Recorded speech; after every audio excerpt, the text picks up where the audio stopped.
Alors voilà, la première partie est finie. J'ai préparé la cuve, remonté le devant en mettant un petit peu de joint. Il y a tout ce qu'il faut pour faire les raccordements là.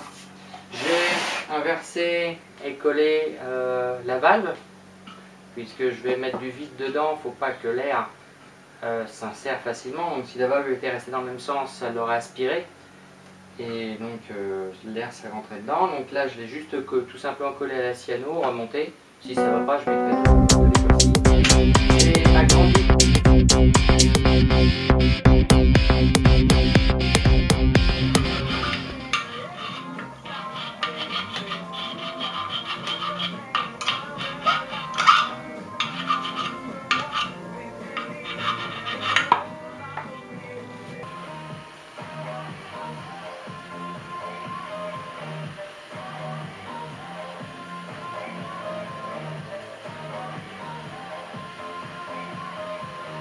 Bon, je vais souder.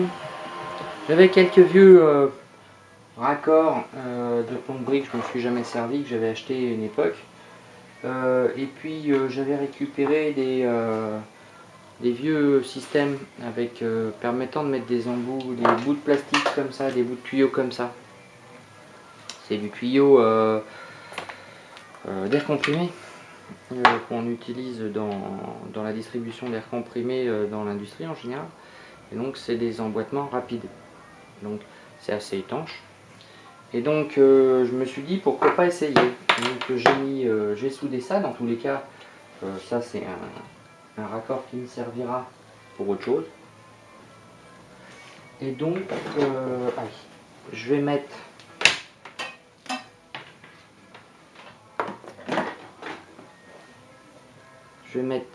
celui-là qui a un angle droit ici. Et ça a l'avantage de pouvoir pivoter.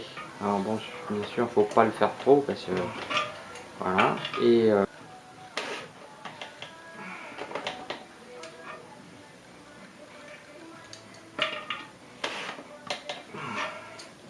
ici,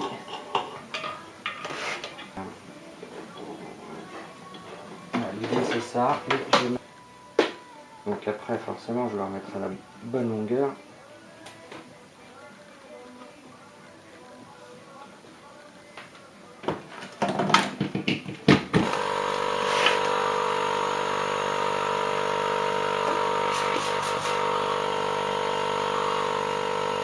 Voilà. Voilà. Vous allez voir, ça marche. Je peux vous dire que ça aspire. J'ai les doigts. Écoutez. Ça aspire vraiment bien. Alors, n'ayez pas encore trouvé mon Vacuesta. Et puis, honnêtement, pour l'utilisation que je vais en avoir, en dehors d'avoir une information, du volume de dépression que je crée, j'ai ouvert le pressostat, donc c'est-à-dire c'est l'opposé, pour vous faire voir l'intérieur. J'en profite, ils sont pas tous très pareils, hein.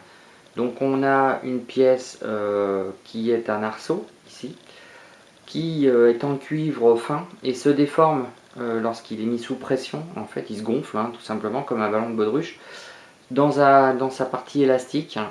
C'est pour ça qu'il ne faut pas déplacer la valeur maximum, sinon il dépasse sa partie élastique, il ne revient plus, même en général avant le dernier cadran. Et ensuite il y a tout un tas de petits pignons et de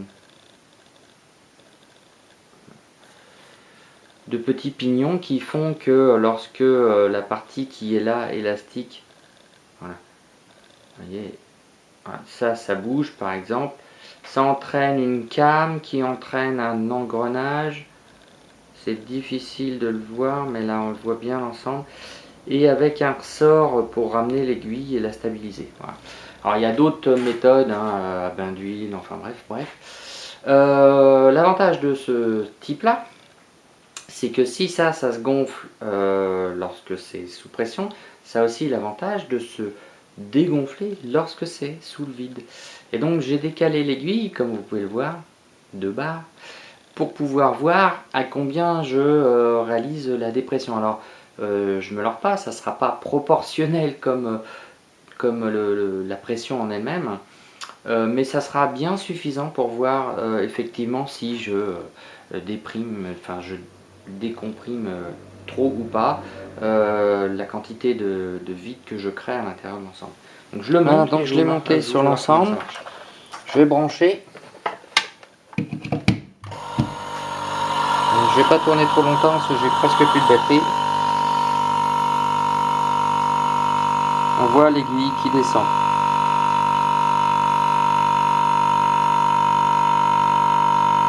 Je peux vous dire que ça aspire, hein, écoutez. Et donc elle remonte à peu près à la bonne position. Donc alors voilà, ça a avancé. Donc j'ai imprimé la petite pièce dont je vous parlais, qui permet de récupérer l'huile quand elle s'en va. Donc c'est juste un vulgaire entonnoir, hein, il n'y a rien d'extraordinaire. L'huile qui s'accumule là, une fois à l'arrêt, redescend dans le tube et retourne au compresseur. Donc il faut que je lui en rajoute parce qu'il en a perdu pas mal. La petite mousse qui est là permet d'éviter tout risque d'entrée de saloperie dans le compresseur. Hein, plus que d'évacuation. Alors, ça c'est de l'autre côté, mano contact, le Pressostar en fait d'origine. Il est tout basique, hein, donc on a une membrane en dessous qui se gonfle et qui à la base poussait un ensemble comprimé par un ressort, et donc dès qu'on atteignait une certaine pression, il y avait ça fait sauter l'ensemble là vers le haut et il y a un aspect hystérésis. Donc ça c'est la membrane d'origine qui de base se gonfle. Donc moi je l'ai monté à l'envers pour des raisons pratiques, pour éviter qu'il y ait de la saloperie à l'intérieur. Je l'ai percé et j'ai collé une tige filetée à l'intérieur, ce qui fait qu'elle a tendance donc à descendre lors du vide. Sur cette partie là, j'ai viré la tige qui était centrale pour pouvoir passer celle de la membrane à travers. Donc elle ressort de l'autre côté et elle monte et elle descend. Là-dessus, en dessous je mets un ressort et la pièce mobile qui va actionner le palonnier qui se trouve dessus. Voilà. Cette pièce mobile, elle est comprimée par un deuxième ressort. Bon ben voilà, j'obtiens un résultat satisfaisant. Qu'est-ce que j'ai fait? Donc comme j'avais pas en fait sur le truc d'origine un contact NO-NF pour pouvoir choisir en fonction du positionnement, j'ai découpé un peu l'ensemble et j'ai rajouté ce contact là qui est un micro switch. J'ai soudé l'ensemble, j'ai gardé les borniers pour faire les câbles d'arrivée, tout simplement.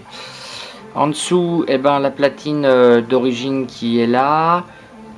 J'ai mis une patte qui renvoie vers le micro switch, parce qu'il faut bien appuyer dessus. Ça, c'est toujours la même tige filetée. Là, en dessous, on a un ressort. Ici, en comprimant le ressort avec cette rondelle là, lorsque l'ensemble est attiré, comprime et appuie sur la plaque qui libère le contact et arrête le compresseur. Et lorsqu'il se relâche, c'est cette tige là qui le remonte en fait, parce que ça bouge, ça aussi, mais voilà, ça entraîne pas l'ensemble vers le haut. Faudrait que je puisse verrouiller cette rondelle là-dessus simplement, mais faut que je coupe tout un tas de tiges de les vis et tout ça, et c'est plus compliqué. L'avantage de ça, c'est que là j'ai un petit différentiel, mais si je dévisse, plus je vais le dévisser, plus le différentiel de regonflage va être important en fait. C'est-à-dire que là je règle le seuil, on va dire, d'arrêt, et là l'hystérésis. Voilà. Si je le mets en direct, j'ai juste l'hystérésis du contact de base qui est pas énorme, qui est à peu près ce que j'ai là. Donc si je veux qu'il démarre à intervalle plus large et avec un delta P plus important, je dévisse légèrement celui-là, un tour, un demi-tour. Ça suffit déjà pour avoir un hystérésis important.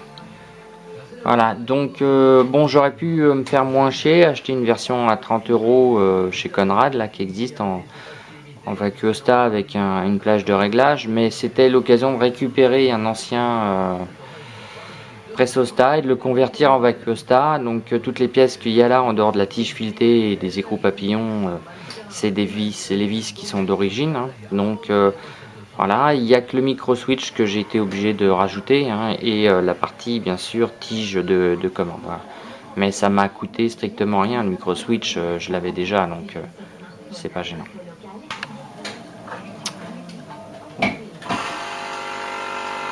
Donc là il tourne et il fait la dépression.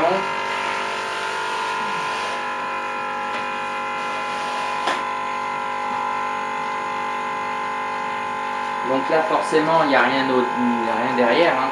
Donc il va finir par s'arrêter. Donc je crois qu'il est réglé quasiment au maximum qu'il puisse faire. Voilà. Pas tout à fait, mais si je veux le régler, j'ai juste à resserrer un peu la vis. Voilà.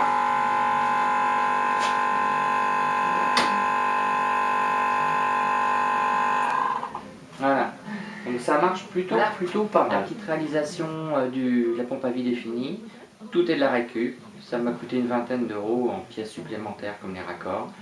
N'hésitez pas à vous lancer, ça peut être très utile. Moi, je vais m'en servir notamment pour faire de l'application de pièces sans avoir à utiliser d'étau. Je vous montrerai leur réalisation, les systèmes qui vont me servir. Il y a bien d'autres exemples sur internet, vous pouvez les choper. Ça me servira aussi sûrement pour faire du fibre sous vide ou du thermoformage, parce que l'intérêt de la réserve, il est essentiellement pour ça. N'hésitez pas à vous abonner ou à poser des questions si vous voulez suivre la suite ou tout simplement avoir des compléments d'information. J'espère vous revoir bientôt sur le fond du garage.